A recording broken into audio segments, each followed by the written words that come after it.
விடைத்தாள் திருத்த உதவிக்கு வருமாறு வீட்டிற்கு அழைத்து 9ஆம் வகுப்பு மாணவர்களுக்கு பாலியல் தொல்லை கொடுத்த அரசு பள்ளி ஆசிரியர் போக்சோ சட்டத்தின் கீழ் கைது செய்யப்பட்டுள்ளார்.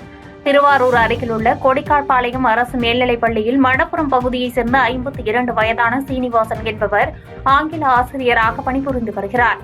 இந்நிலையில் சீனிவாசன் 9ஆம் வகுப்பு படிக்கும் மாணவர்கள் இருவரை விடைத்தாள் திருத்துவதற்கு உதவி செய்ய வேண்டும் என கூறி தனது வீட்டிற்கு 2 நாட்களுக்கு முன்பு வரவழைத்துள்ளார்.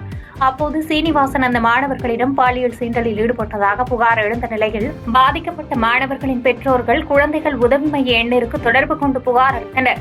இதனை அடுத்து சம்பந்தப்பட்ட மாணவர்களிடம் நேரடியாக விசாரணை நடத்திய குழந்தைகள் உதவி மைய அதிகாரிகள் இதுகுறித்து திருவாரூர் அனைத்து மகளிர் காவல் நிலையத்தில் புகார் அளித்துள்ளனர்.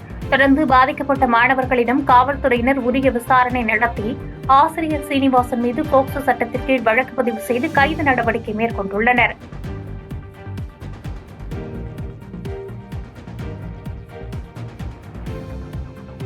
பாதகம் செய்பவரை கண்டால் நாம் பயம் கொள்ளலாகாது பாப்பா.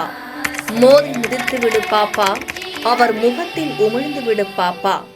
அண்மை செய்திகளை உடனுக்குடன் தெரிந்து கொள்ள இணைந்திருங்கள் எம் நாடு தொலைக்காட்சியுடன்.